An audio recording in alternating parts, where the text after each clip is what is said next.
Hi hello' নমস্কাৰ, কি খবৰ? আশা কৰোঁ নিশ্চয় সকলোৰে ভাল। স্বাগতম জনাইছোঁ মোৰ নতুন এটা ভিডিঅ'লৈ।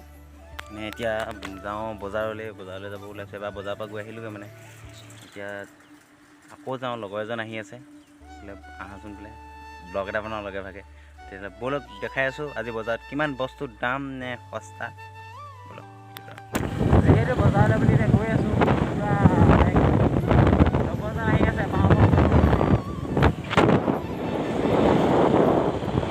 যিহেতু বজাৰ পাওঁ হৈছেই আৰু অলপ দূৰ পাছতে বজাৰ পামগৈ। লগৰজন আহি আছে, ব'লক দেখাই আছোঁ। সেইটো পাই গ'লেই বজাৰ। এতিয়া বজাৰত সুধিম বস্তুবোৰ কিমান দাম। এই লগ পালে আমাৰ জোনদা, আমাৰ লগৰ জোনদা আৰু এইফালে হেৰি। এতিয়া আমি বজাৰ কৰিম ন, ব'লক বজাৰ দেখাই আছোঁ। হ'ল আমাৰ ৰাজমাৰী বজাৰ। বজাৰৰ পাছত সুধিম বস্তু। বজাৰৰ মাজত আমি এইফালে ডিমৌ যায়, এইফালে ডিমৌলৈ আছে আপোনাৰ 3.5 কিলোমিটাৰ। মোক ক'বচোন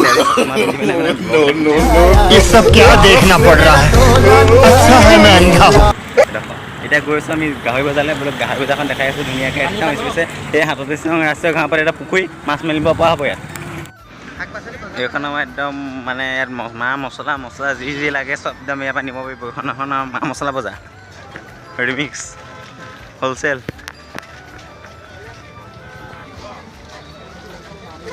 মাছৰ দিনত জাল নিব পাৰিব, একদম মাছৰ দিনত পূৰা হ'লচেল দি আছে জাল। এইখনেই হ'ল আমাৰ গাহৰি বজাৰ। এইবোৰ হোটেল, আমাৰ মিনি হোটেল, গাহৰি হোটেল। এখন গাহৰি বজাৰ আপোনালোক দেখাই আছোঁ আপোনালোক গাহৰি বজাৰ। এইখন হ'ল আমাৰ গাহৰি বজাৰ। গাহৰি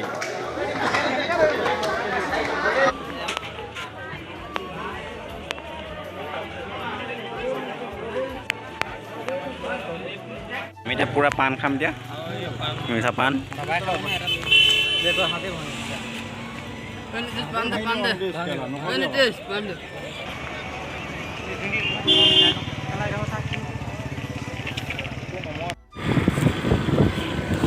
যিহেতু বজাৰলৈ আহিলোঁ, বজাৰত বস্তু ইমানেই দাম কি হ'ব। ব'লক ঘৰত গৈ আছোঁ। যিহেতু মোৰ পাছত দেখিছে এটা ৰাস্তা, এইটো নেশ্যনেল হাইৱে হয়, 37 নং ৰাষ্ট্ৰীয় ঘাইপথ। শিৱসাগৰ টু ডিব্ৰুগড় আপুনি ৰাস্তাটো যাবই নোৱাৰে, ইমানেই বেয়া ইমানেই প্ৰকাণ্ড গাঁত। যিহেতু এইটো 37 নং ৰাষ্ট্ৰীয় ঘাইপথ, শিৱসাগৰ পৰা ডিব্ৰুগড়লৈ ৰাস্তাটো ইমানেই বেয়া।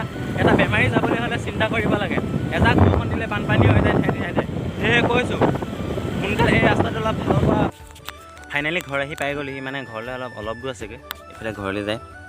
মানে কি ক'ব, বজাৰ কৰা নহ'লে এনেই গ'লোঁ, লগৰজন মতা দেখি গ'লোঁ। বজাৰখন যি পালে চালে, ভাল পালে লাইক এটা কৰিব। বাৰু শিৱসাগৰ টু ডিব্ৰুগড় যোৱা যিটো ৰাস্তা অতি বেয়া। এজাক বৰষুণ দিলে বানপানী হৈ যায়। সেয়ে কৈছোঁ সোনকালে মানে এই ৰাস্তাটো অকণমান মেৰামতিৰ ব্যৱস্থা কৰক, যাতে এজন বেমাৰী যাবলৈ বহুত টাইম লাগে। মানে শিৱসাগৰৰ পৰা ডিব্ৰুগড়লৈ যাবলৈ যদি ৰাস্তাটো লাগে 2 ঘণ্টা, কিন্তু এতিয়া লাগে 5 ঘণ্টা। এনেকুৱাই বেয়া মানে। সেয়ে কৈছোঁ ৰাস্তাটো অতি সোনকালে অলপ মেৰামতি কৰক, তাৰে কামনা কৰিছোঁ। আজিলৈ ভিডিঅ'টো ইয়াতে সামৰিছোঁ। ভাল পালে লাইক কৰিব আৰু কমেণ্ট এটা কৰিব কেনেকুৱা হৈছে বা কি কমেণ্ট এটা কৰিব। কাষত থকা বেল আইকনটো বজাই দিব, লগতে ছাবস্ক্ৰাইব কৰিবলৈ নাপাহৰিব। জয়